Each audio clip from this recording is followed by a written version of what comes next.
आज का टॉपिक रहेगा प्रो राटा अलॉटमेंट। जैसे यहाँ पे बोला गया है A B limited issued 20,000 shares of rupees 10 each, payable rupees 4 on application, rupees 3 on allotment, and rupees 3 on first call and final call. तो सबसे पहले इसने क्या बोला कि जो ए बी लिमिटेड है इसने नंबर ऑफ शेयर्स कितने इशू किए 20,000 at the rate of rupees 10 each, payable rupees 4 on application, means application पे कितने दिए 4 रुपये, अलॉटमेंट पे कितने दिए 3, और 3 कहाँ पे दिए फर्स्ट एंड फाइनल कॉल पे।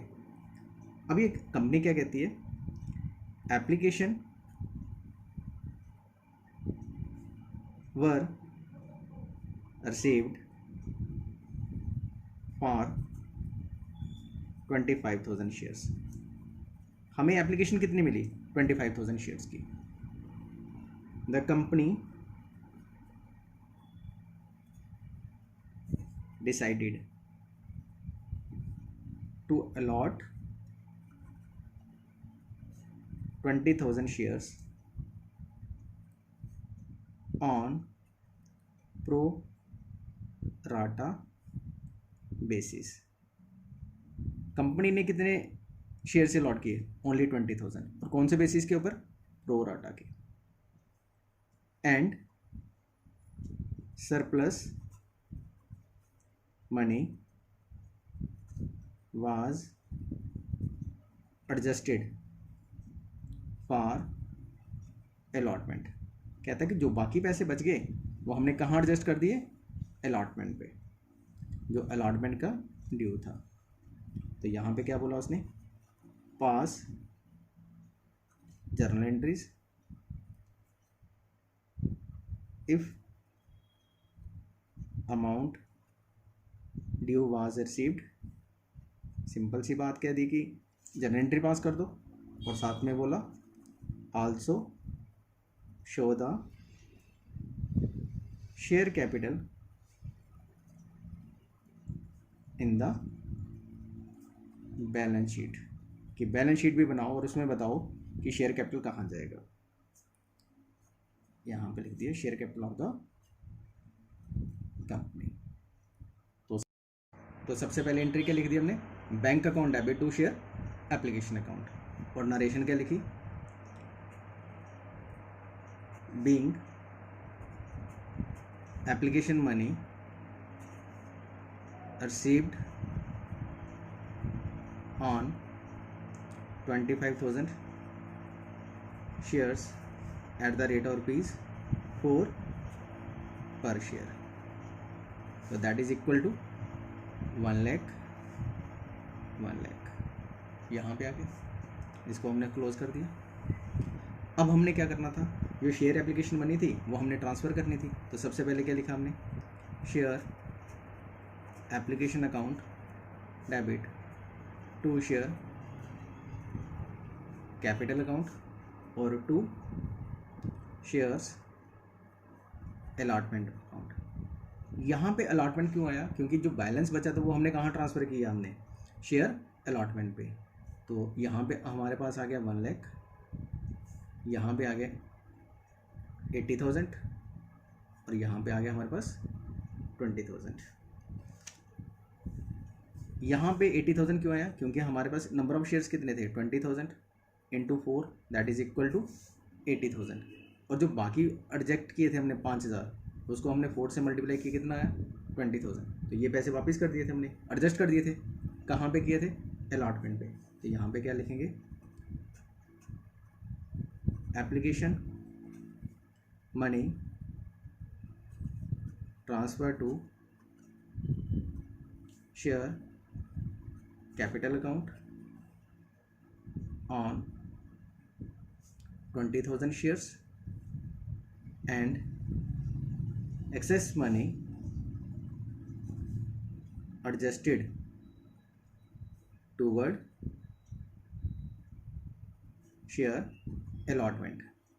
तो ये आ गया सबसे पहले इसका। अब इसके बाद क्या लिखना था हमने, शेयर फर्स्ट कॉल के तो यहाँ पे हमने लिखा share allotment account debit to share capital account. इसके बाद हमारी अलॉटमेंट की अमाउंट ड्यू आई। नरेशन क्या लिखेंगे हम, being share allotment money due. तो अलॉटमेंट पे क्या रेट था इसका, ₹3, तो 20,000 into 3 that is equal to 60,000। यहाँ पे 60,000 आ गया और यहाँ पे भी 60,000, मीन्स डेबिट में भी 60,000 और क्रेडिट में भी कितना आ गया, 60,000। अब इसके बाद इसके पैसे लेने हैं हमने, शेयर अलॉटमेंट के पैसे मिलेंगे। तो हमने क्या लिखना था यहाँ पे, bank account debit to share allotment account. हमें कितने पैसे मिलने थे, 60,000। हमने एडजस्ट कितना किया था यहाँ पे, 20,000। तो ये क्या करेंगे, यहाँ से माइनस कर देंगे और जो बैलेंस बचेगा वो कितना रह गया, 40,000। अब हमें कितने पैसे मिलेंगे, 40,000। ये आ गया 40,000। और नरेशन क्या लिखेंगे, being share allotment money received. अब इसके बाद आ गया हमारे पास share first and final call. तो यहाँ पे क्या लिखेंगे, share first and final call account debit to share capital account.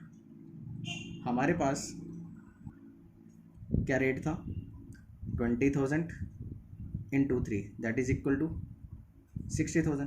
तो यहाँ पे कितना आ गया, 60,000, क्योंकि फर्स्ट कॉल में 3 रुपये के हिसाब से था। तो नरेशन क्या लिखेंगे, being share first and final call money due. अब इसके बाद क्या आएगा हमारे पास, रिसीव्ड वाली एंट्री। तो यहाँ पे क्या लिखेंगे, bank account debit to share first and final call account, 60,000 और 60,000, being share first and final call money received.